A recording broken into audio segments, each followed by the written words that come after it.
Welcome back. We told you the list of stocks that our team is watching for fundamental news that has broken.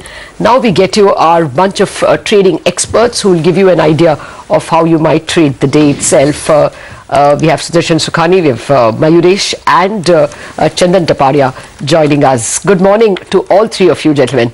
Well, Sudarshan, let me start with you.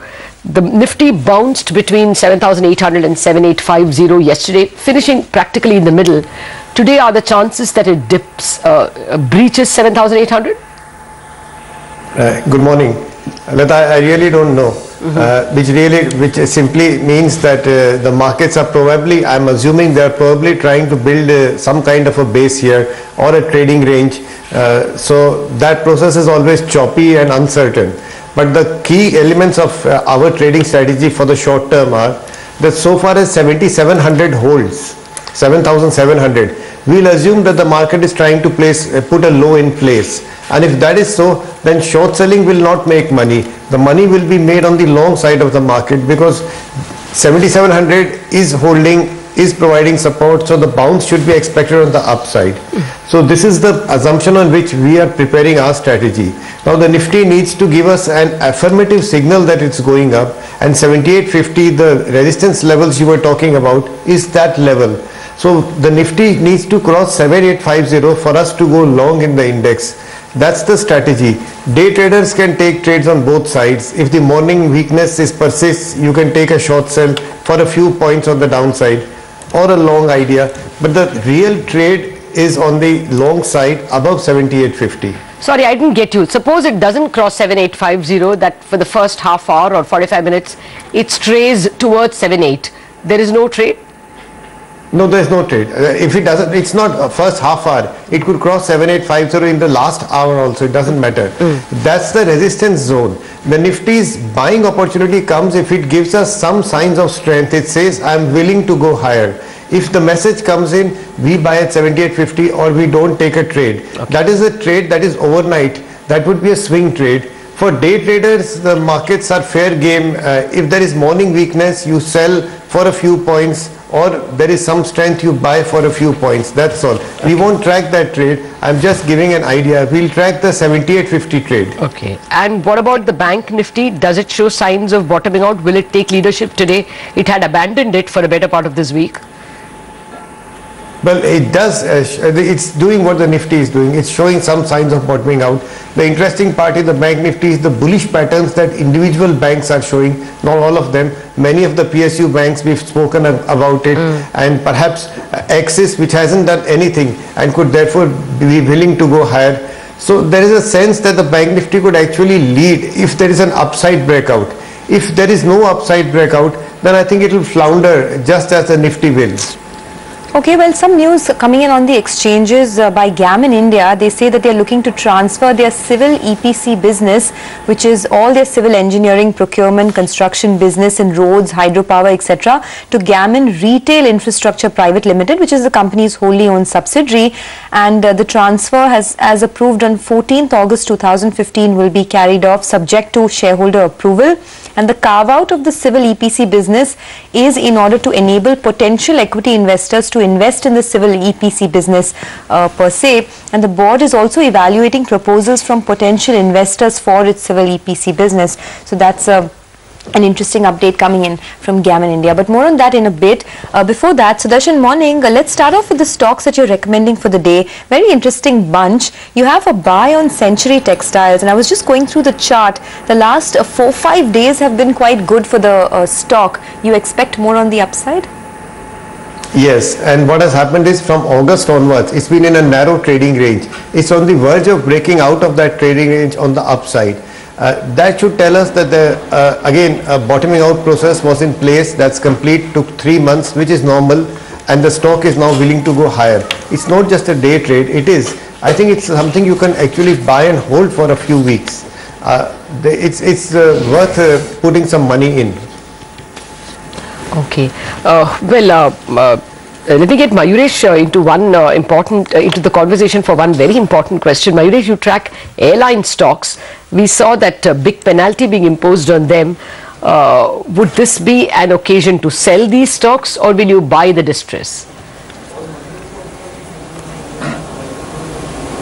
Morning, Lata. I think clearly if you differentiate between the three airline stocks that are probably listed on the Indian bourses at this current juncture, clearly I think the fall in ATF prices have greatly aided their margin. So that's point number one. Point number two, probably the kind of penalty imposition that is probably going to take place. I think the airline stocks will take a hit sentimentally. And again, I think on the financial terms itself, Jet and SpiceJet itself are struggling. So clearly I think if you're looking at the negative net worth, Jet and SpiceJet are probably not up to the mark when it comes to the cash flows. Indigo probably is in a much better state, as we mentioned earlier as well. I think their operating leases, the kind of fleet size, the age of their fleet, everything works in their favor. So the penalty might act as a detrimental factor sentimentally.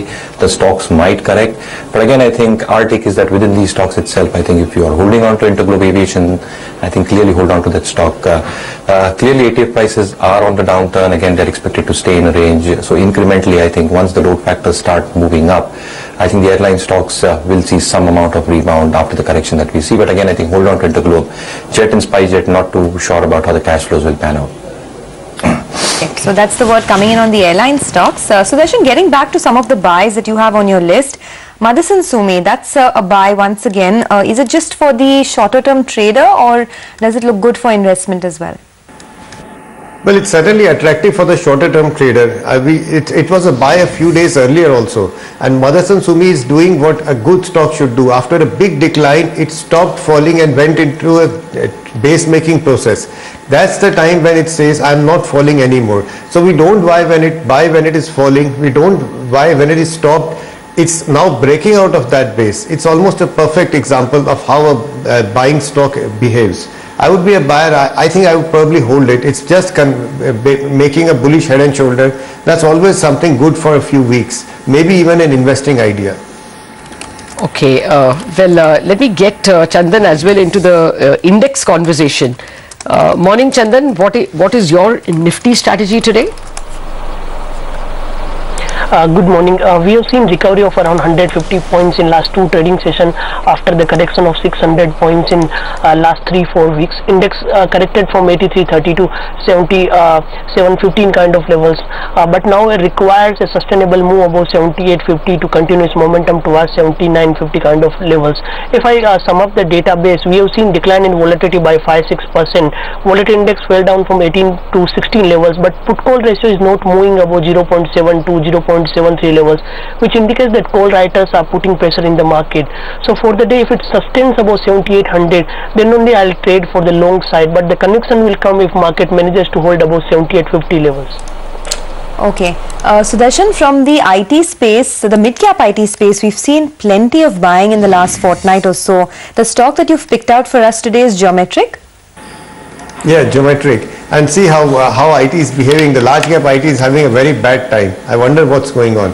Geometric had a big day. About 6 trading days ago, it had a very large run-up.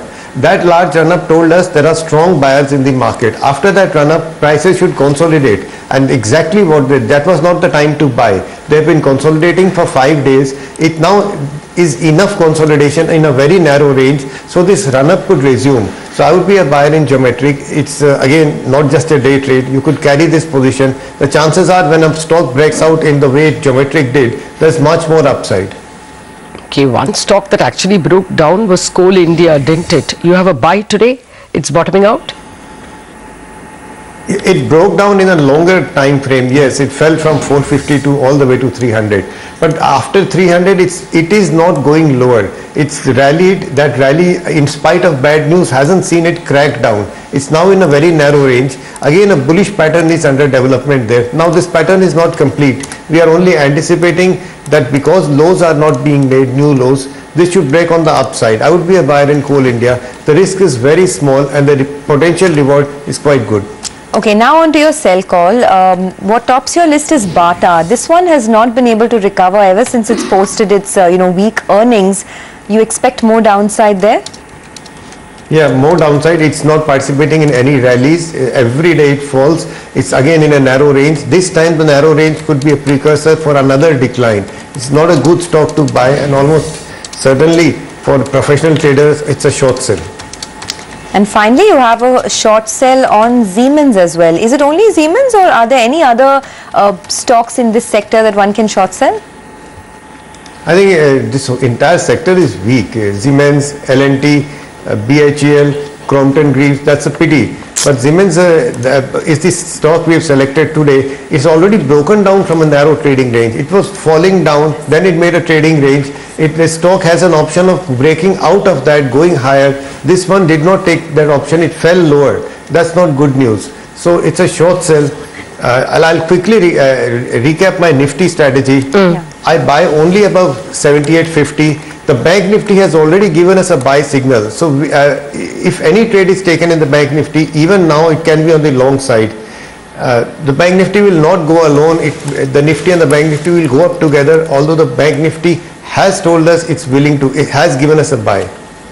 Okay, so at 17,140 the Bank Nifty is a buy, and that might give support to the Nifty. Chandan, your Bank Nifty strategy is also long, is it?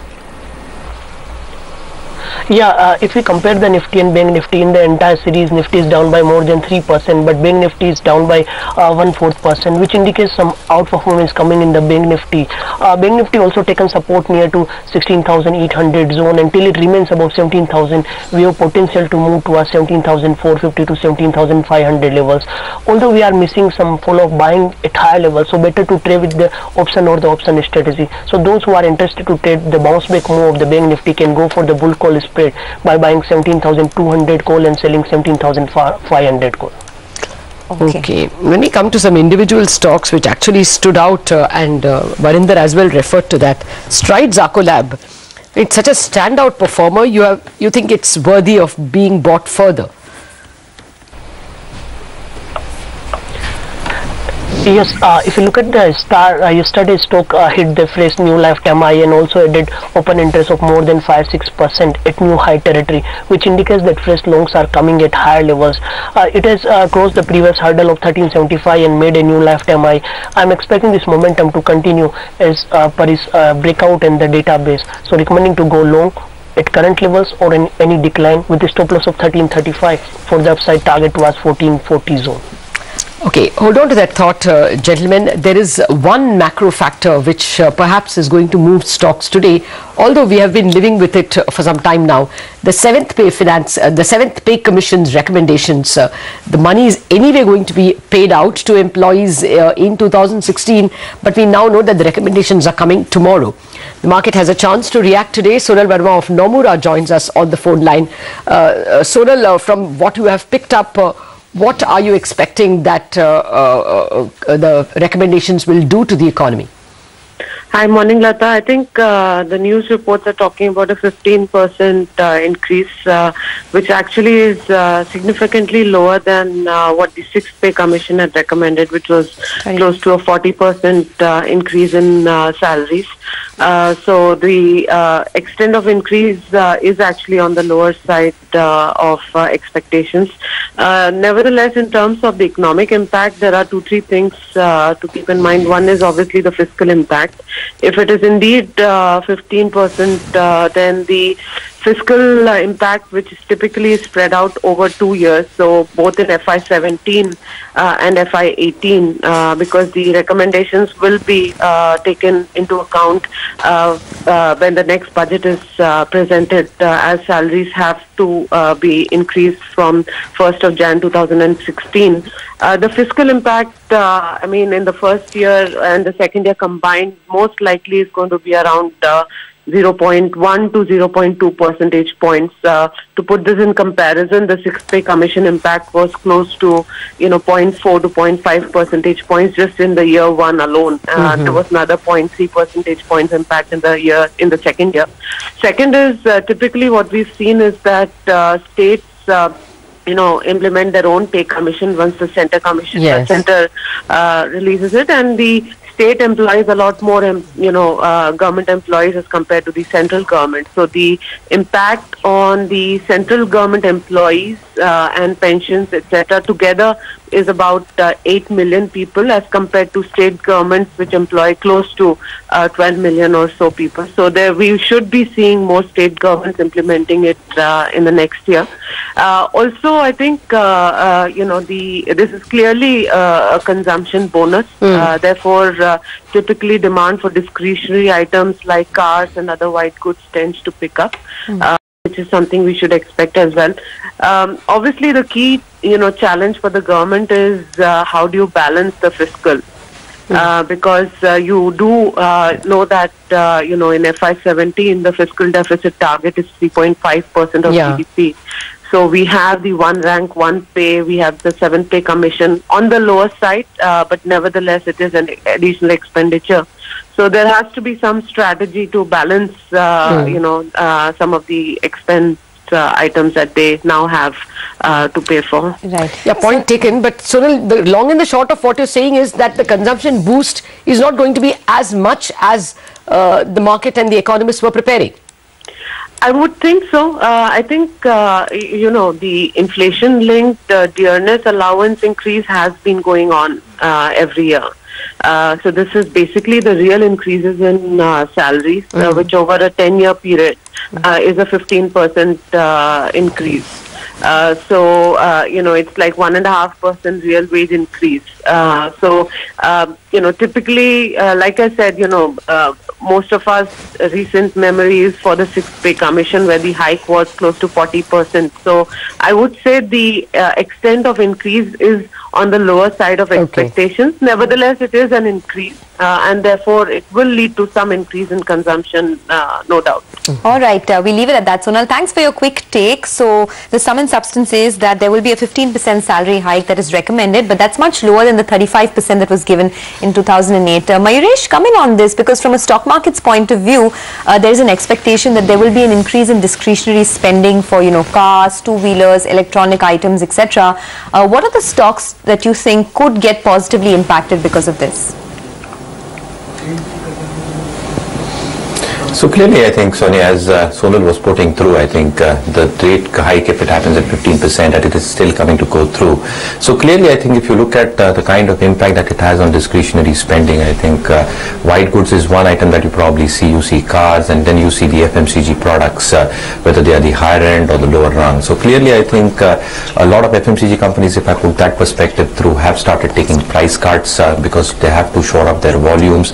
And clearly, I think with the pay commission reports coming through and expected to come through, I think you will see some amount of volume growth probably happening on that front. When it comes to cars and white goods specifically, I think you might see a gradual growth happening on that front, even if the pay commission does come through. And I think the two-wheelers is something that will benefit more. And again, I think the lower rung four-wheelers. So I think stocks like Bajaj Auto, Maruti, I think might see increase in their volumes going forward as well. Oh, actually, it's good you said that, because we actually have a guest joining us now. Yes, we do. In fact, Maruti is the chairman of the company, R.C. Bhargav, is with us.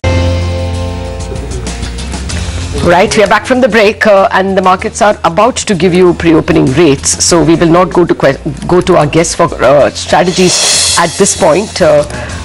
That's the market opening. Actually, a little undecided, the market. It's flirting in and around. The Nifty is actually showing a surprise green tick.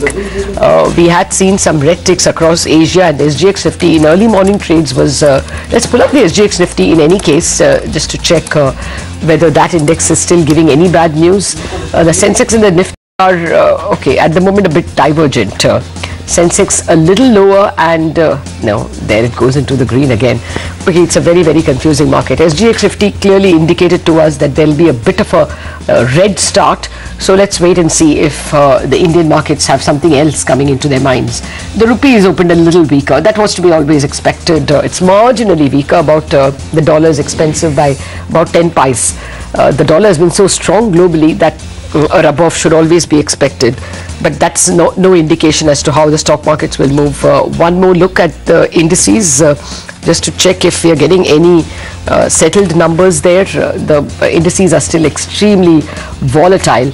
Sensex and the Nifty indicating divergent trends. I think we'll come back to it after a bit. Mayuresh, to come back to you, you heard Sonal and you heard Mr. Bhargav. At the end of it all, are you a buyer of Maruti? Are you a buyer of four-wheelers?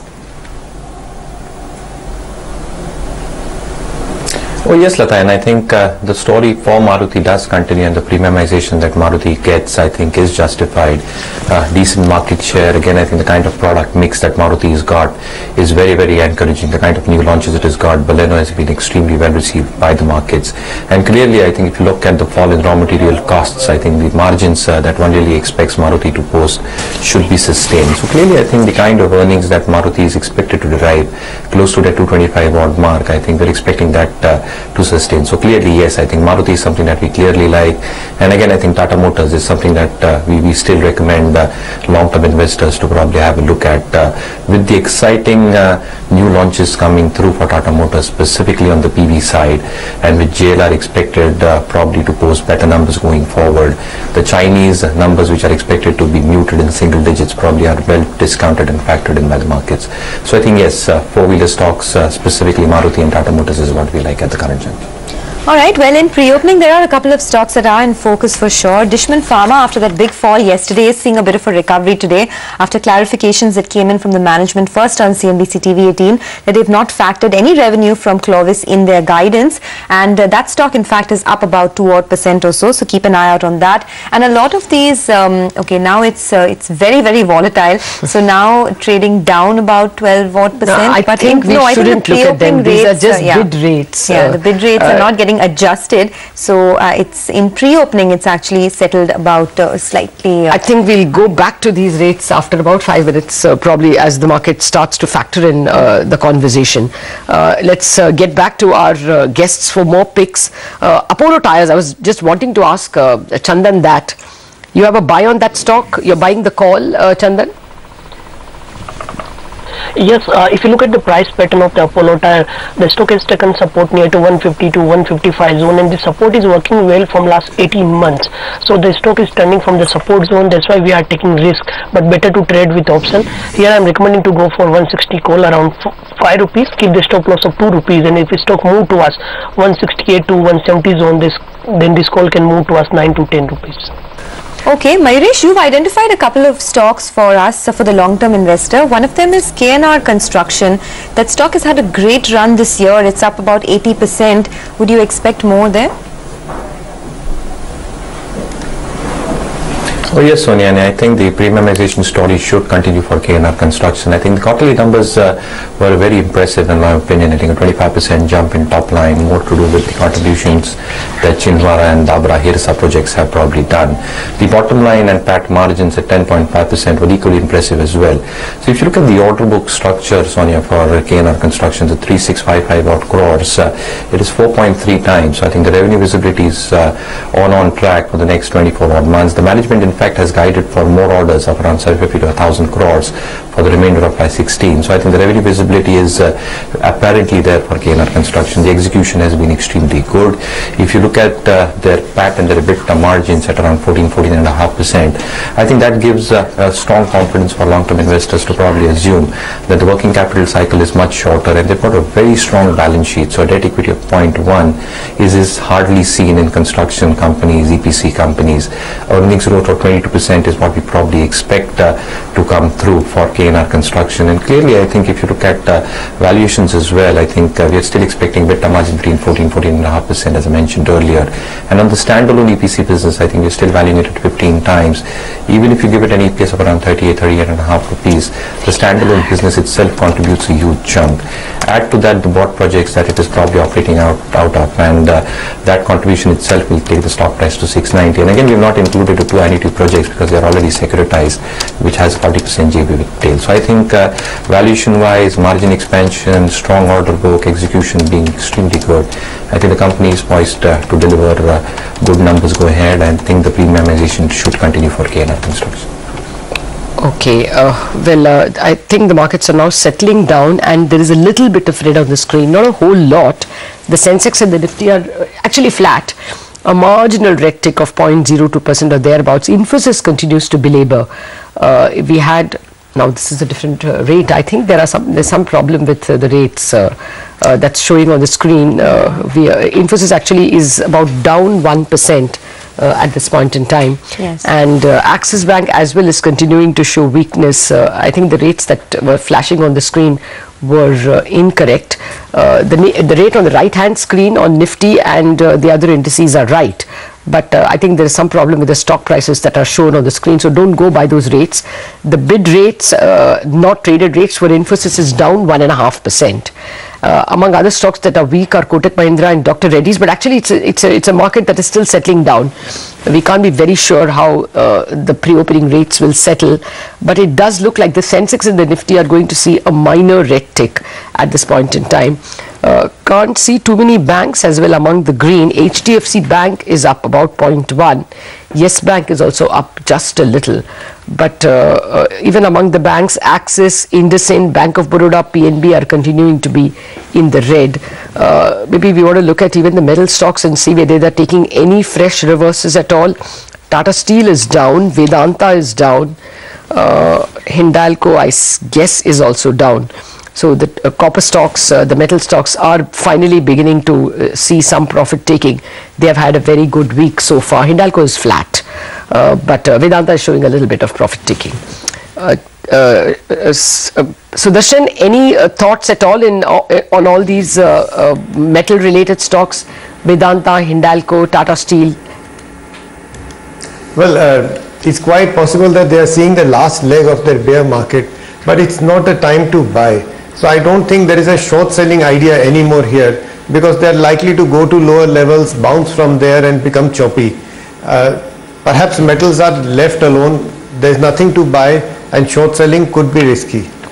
Okay, well, a couple of stocks in the broader markets that do deserve mention. One of them is Eros International, because Eros PLC came up with a very good set of numbers. The revenues have doubled this time around, and the management has also said that the company is suffering from malicious attacks by short sellers. So there's a recovery you're seeing in Eros International.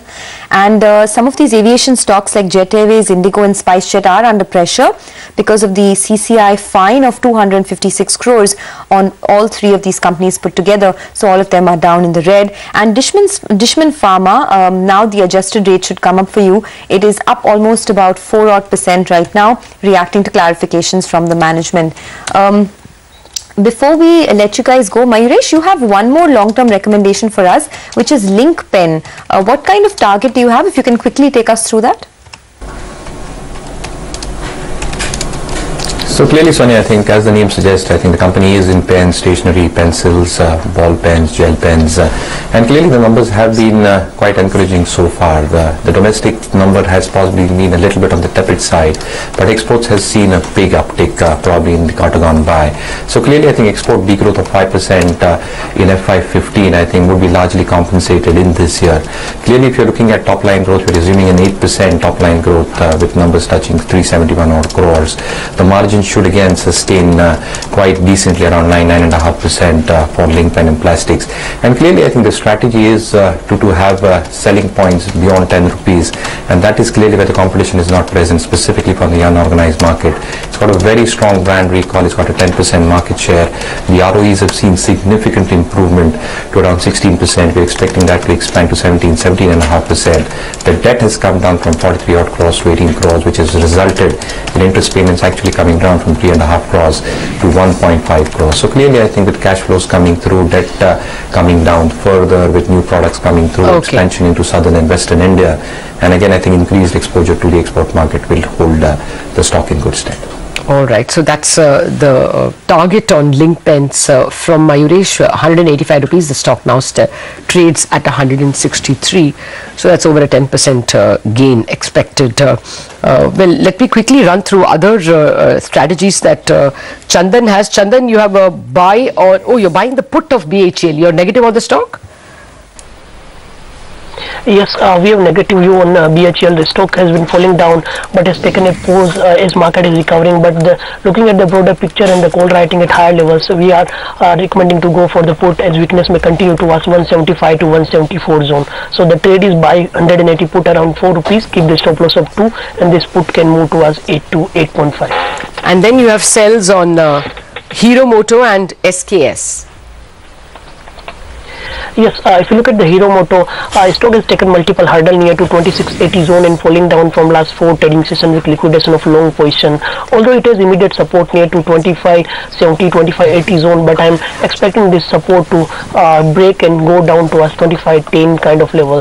So the trade is to sell Hero Moto with a stop loss of around 2653 for the downside target of 2510 levels. Talking about SKS Microfinance, the stock has been making lower top, lower bottom and taking hurdle near to its falling supply trend line. The stock has failed to cross multiple hurdle of 450, 457 zone. So recommending to sell as the stock is also adding built up of short position. We are expecting it to test the support of 403. So trade is to sell SKS Micro with a stop loss of 447 for the downside target. Okay. Sudarshan, just one more word on the index itself. For now, it's trading flat. But you did mention earlier on that as long as 7700 holds, you will not advise short selling this market. Do you think 7700 will hold up until expiry this time? Yeah, that's a risk loaded question. But yes, I think 7700 will hold up to November expiry. I'm working on that assumption and rather trading on that assumption. Okay. Sudarshan, I also want to ask you about Infosys. That stock has seen a goodish bit of selling. I mean, very steep selling. Does it stop any time? Does it give you a short opportunity now? No, Infosys is giving a short opportunity. I wouldn't be willing to take it. It's the strongest of the IT stocks, has been, and one of the better stocks, outperformers so far, till a few days ago. So, but the CNX IT broadly is weak, and that's also because of Infosys. So TCS, HCL Tech are sell on Delhi stocks. Okay, and among the banks, any individual ideas? I thought you said Axis is becoming a buy. Yeah, Axis is going in a narrow range, and a breakout on the upside is quite possible, and that would be an opportunity to go long. I've already explained I am not looking to go short. Okay. Andhra Bank, for example, is just coming out of a very nice bullish pattern. That's coming out in other PSU banks, PNB, Bank of Baroda. You could buy any one of the three. What's also having a very nice bullish pattern lately is ITC, Sudarshan. It's almost 7% higher in the last 1 week. More upside there? Yeah, and you're getting very good at chart. It's a wonderful bullish pattern, and it's been not been a favorite for me. But if the markets like it, that's so be it. ITC is promising 450 as a final target. That's amazing. Okay.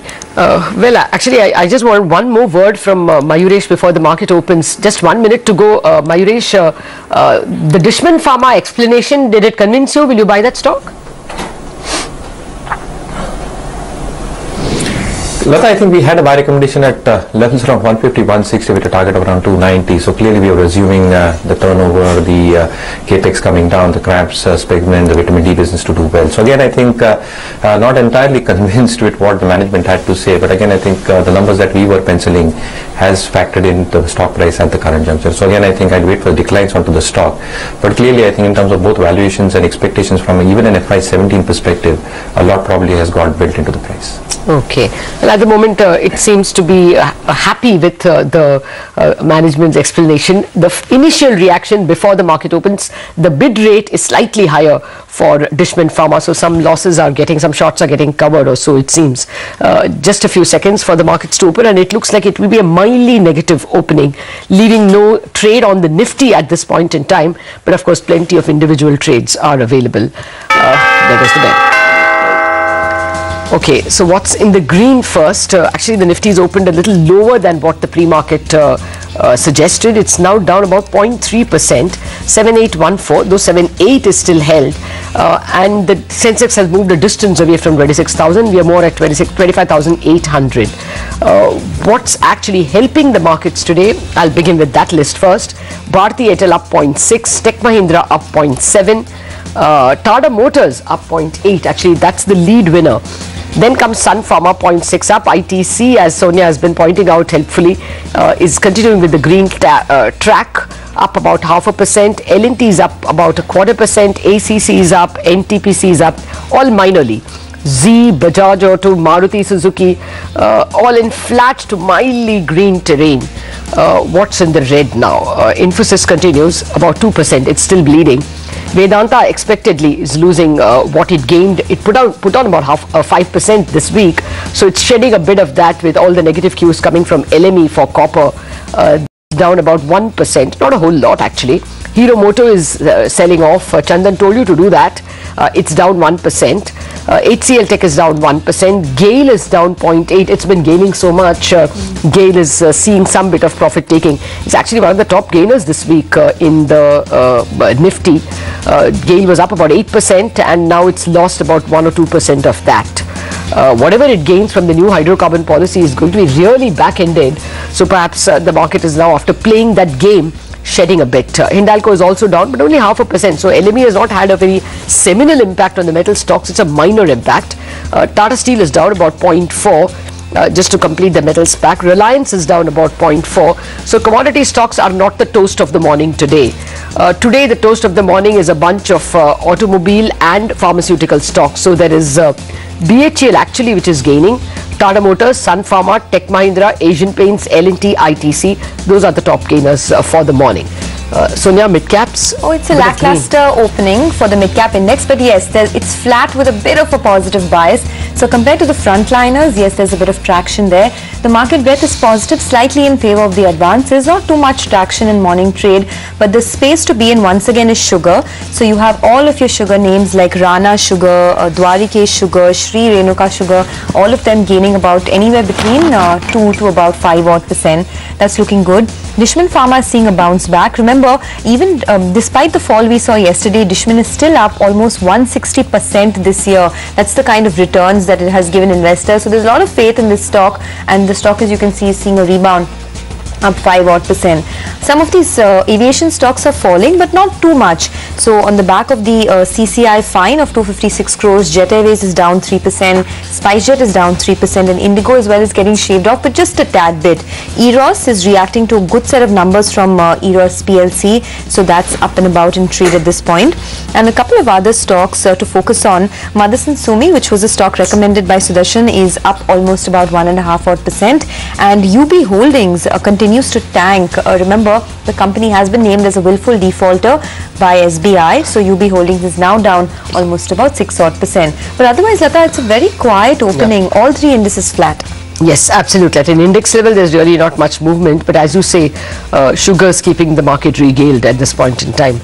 Sudarshan, you said that actually you will start buying sugar. Can you refresh what your buys would be? Sure. Balrampur Chini and EID Perry are two ideas for buying. But I also said that I would rather wait for a consolidation or a minor correction, and that will come about. Everything corrects. But sugar has broken out, and I would pay attention to that breakout. I would be a willing buyer. Okay, and I as well wanted to ask you about GMR Infra.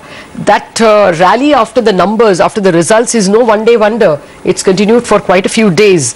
Will you climb on, Sudarshan?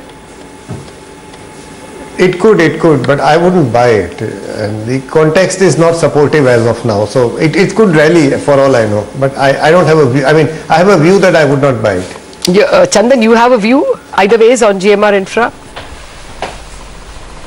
Yeah, if you look at the stock, it has recovered well in last couple of trading sessions. Although the major trend is negative, but the short-term trend is now turning positive. We have seen some build-up of long position, and this momentum may take it to 15 to 15.5. So those who are looking for short-term move of 4 to 5% can definitely trade in the counter with keeping the stop loss near to 12.5. Okay, well, the biggest Nifty gainer today is Sun Pharma. It's up about 1%. Citi has resumed coverage on the stock with a buy, and they have a 1,020 target price. Sudarshan, come in on this. Sun Pharma hit a 52-week low of 724 a while back. Do you think the worst is over for the stock and now it will only move upwards, or do you foresee some more volatility? I think there's a lot more volatility, and it's a very nice way of putting it, Sonia. Foreseeing volatility. That's I would have put it rather crudely that it should build a base and become choppy, and that's the best case scenario. I would, as an investor, you can buy Sun Pharma whenever you want, but as a trader, I would not take a view for a few weeks now, not yet. Okay, and Dishman Pharma, is that a chart you have studied? Steep cut, and today a fairly good bounce back. Yeah, that cut is probably, if it is being bought into as we see today, it's an opportunity to go long. Okay. That's how the markets have opened this morning. One last call on the Bank Nifty from you, Sudarshan. 17,131. It's actually flat, so your buy call remains. My buy call remains, and then if the Nifty edges towards 78.50, it's about 25 points shy of that. I would buy the Nifty also, but I am a buyer in the Bank Nifty as we speak. Okay, and one final call from your end as well, Mayuresh. Tata Motors, that stock continues to, see a very good recovery. In fact, now it's at 410 rupees. Is this still worthwhile to buy into this name? So clearly, Sonia, I think, as I mentioned earlier, I think we do like the stock, and if you look at how the profile is panning out, the MHCV segment has started showing signs of improvement. Tata Motors being a clear market leader there. JLR probably sales ex-China have shown significant improvement, and the kind of exciting new launches that JLR is expected to come through, and with the new modular trading platform, I think that is going to be an extremely new, exciting venture for Tata Motors. Clearly, I think Chinese volume degrowth is something that the markets have largely factored in. We're also factoring in lower JLR margins probably for the better part of FY16, the first half of FY17. So I think anything incrementally, specifically on the PV side of the business, with improvement on the MHCV side, and with again volume growth happening ex-China, I think the stock can show greater rebound in months to come. So clearly, I think a whole strategy, wait for declines, but again, I think we do like the stock from a long-term perspective. All right. Thank you very much, gentlemen, for joining in and staying with us through the pre-opening and the opening trades. Well, we are not done actually with trading ideas. Let's tell you what our Super 6 team is giving you by way of